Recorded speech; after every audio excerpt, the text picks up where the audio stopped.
আজকে আপনি জানেন দ্বিতীয় দিনের মতো পলিটিক্যাল পার্টি লিডারদের সাথে আমাদের চিফ অ্যাডভাইজার প্রফেসর মোহাম্মদ ইউনুসের মিটিং হয়। আজকের মিটিংয়ে ওনার সাথে তিনজন উপদেষ্টা ছিলেন। ফারুক আজম সাহেব ছিলেন উপদেষ্টা liberation war affairs, A F M Khalid Hossain ছিলেন, উনি রিলিজিয়াস অ্যাফেয়ার্স উপদেষ্টা, এবং ইন্ডাস্ট্রিজ উপদেষ্টা আদিলুর রহমান খান ছিলেন। তো আজকে আপনি জানেন যে আজকের মিটিং কালকেরই মিটিংয়ের একটা কন্টিনিউশন, এবং এই মিটিংয়ের মূল যে থিমটা ছিল যে এই পার্টিগুলো আসলেন, পার্টির যে লিডাররা তারা স্যারকে, প্রফেসর ইউনুসকে সমর্থন জানিয়েছেন, তার রিফর্ম, তার বিচার, এবং আমরা যে রিফর্ম করছি, আমরা যে বিচারের কার্যক্রম শুরু করেছি, এবং আমরা যে নির্বাচনের জন্য যে কাজ করছি সেইটার জন্য তারা তাদের সম্পূর্ণ সমর্থন জানিয়েছেন।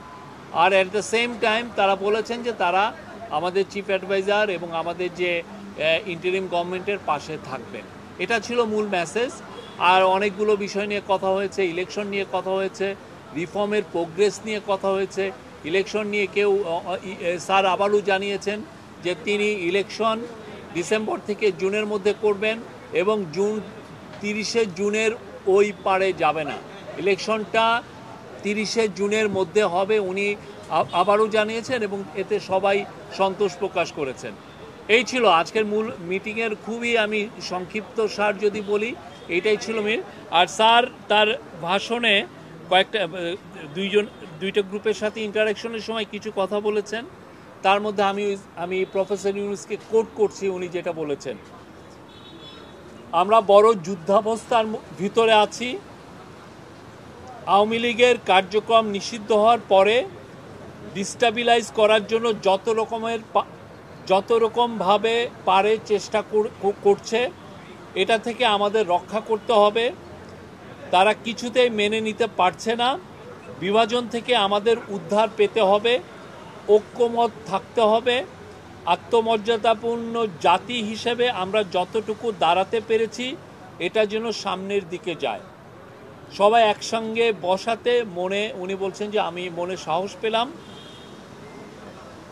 সুষ্ঠু নির্বাচন করতে না পারলে আমি অপরাধী অনুভব করব। আর তারপরে বলেছেন যে মহাসুযোগ পেয়েছি অভ্যুত্থানের কারণে, ধ্বংস হয়ে যাওয়া দেশকে টেনে আনা, আওয়ামী লীগকে নিষিদ্ধ করার সঙ্গে সঙ্গে আর একটা যুদ্ধ পরিস্থিতি তৈরি হয়েছে দেশের ভিতরে এবং বাইরে, যাতে আমরা এগোতে না পারি, যাতে সব কিছু কলাপস হয়ে যায়, আবার যাতে গোলামিতে ফেরত যায়। এটা উনি বলেছেন, মানে যারা এই কনস্পাইরেসিগুলো করছে তাদের ইন্টেনশন হচ্ছে আমরা যেন আবার গোলামিতে ফেরত যাই।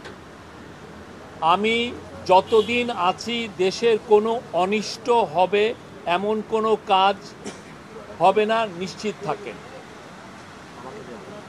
আমি যতদিন আছি দেশের কোনো অনিষ্ট হবে এমন কোনো কাজ আমাকে দিয়ে হবে না, নিশ্চিত থাকেন।